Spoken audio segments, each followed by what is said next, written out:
Airaid intake going on the LZ0 3.0 Duramax diesel. This will fit the LM2 as well. You can see we have the PP prototype carbon. That's a dry forge carbon intake pipe back there. Also offered in regular carbon fiber. This is the factory one. We're gonna go inside. We also have the S&B pipe right here that I want to show some things on. But we're also throwing the airbox in there. But I just wanted to tell you that the sounds that you're gonna hear from this is also because of that intake pipe on there. So don't be fooled if this is a little bit more noisy. Now, if you've seen my previous videos, I had the K&N intake.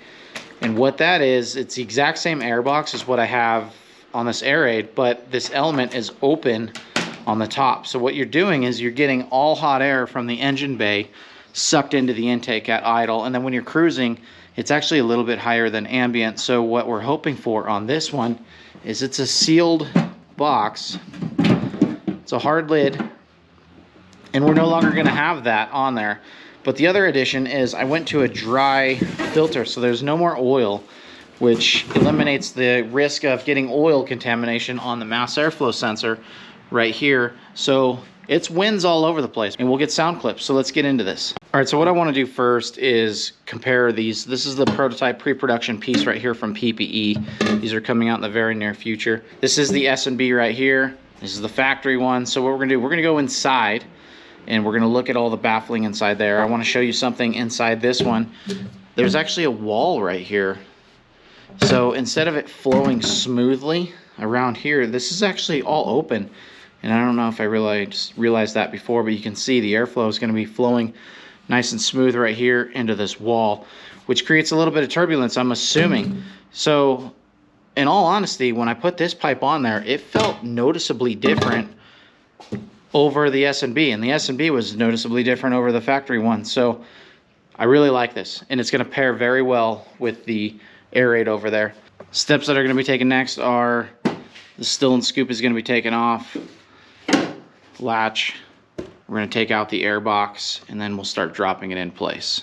All right, so first checks I normally do is make sure that everything fits correctly, and right off the bat we have some fitment issues with our duct that goes from the front inward. So what I'm going to do is open up the edges of those because it looks like it's more of a corner issue. We'll open that up, see if that gets it to fit, and then we'll check everything else. The pipe now fits. I just removed a little bit off that edge, a little bit off that edge.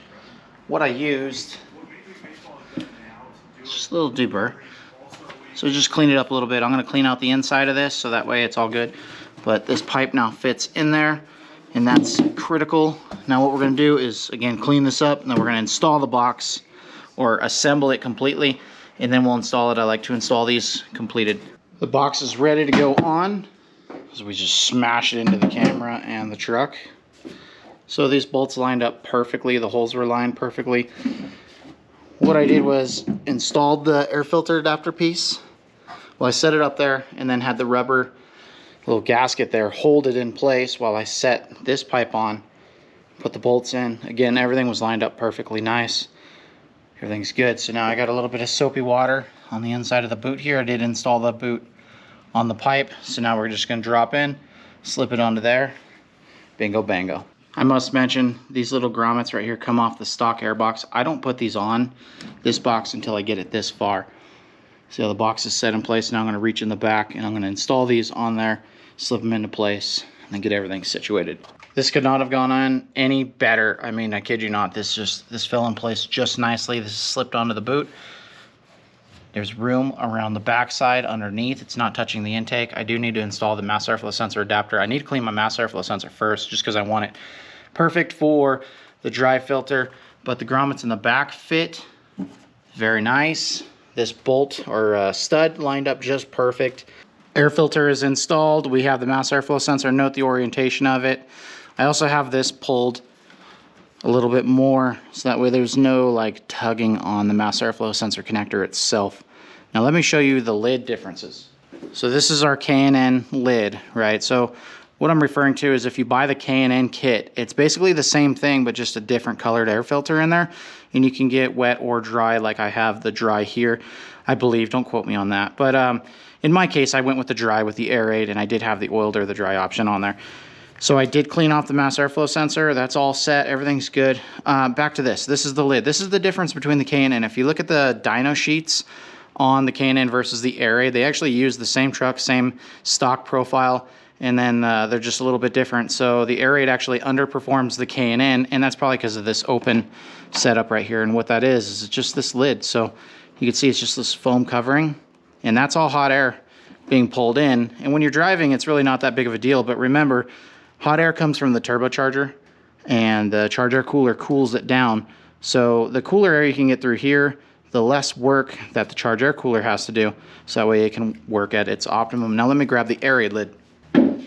This one is a sealed plastic.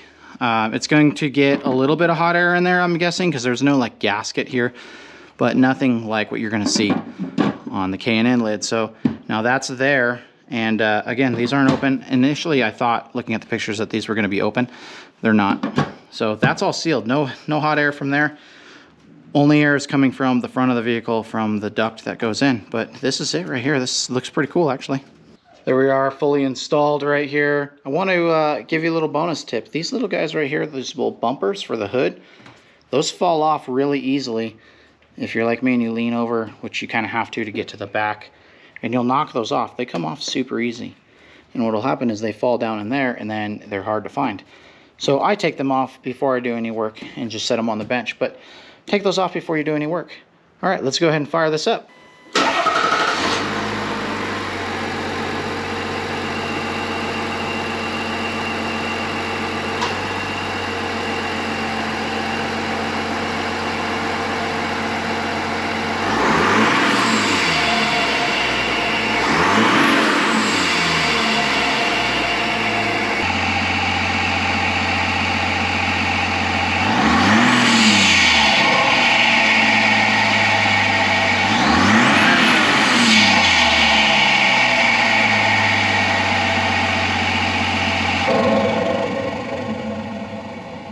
Alright, so we've got a small increase in noise.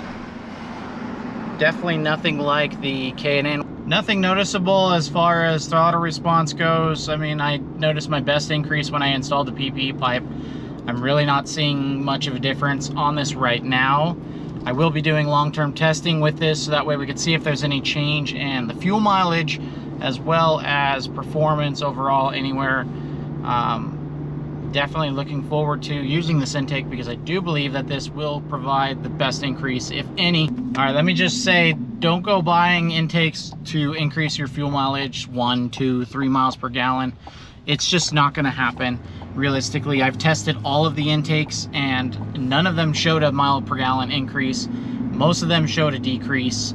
The K&N provided an even level of fuel mileage, so no loss, no gain really. It did perform really well on just regular cruising, but that was on my dash. When it came down to me running the calculations of hand calculated versus what the dash was saying, hand calculated always averaged out to roughly what the factory setup was doing at that prior. So just throwing that out there. Don't buy these looking for a huge increase in fuel mileage at all. Buy them for looks or filter life or sound, whatever you're after. And if you're going to buy it for sound, I would suggest you go with the K&N, just throwing that out there. But the Airaid, the intake air temps, as you can see, are 84 degrees right now, and it's 83 degrees outside. So we're definitely having no underhood temps right there. Let's do a little takeoff right here.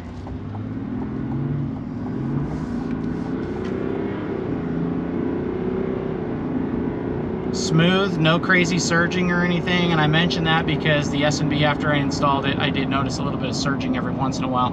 So this one's nice. I'm happy with this. This is staying on long term. Check out my other videos for more intake upgrades.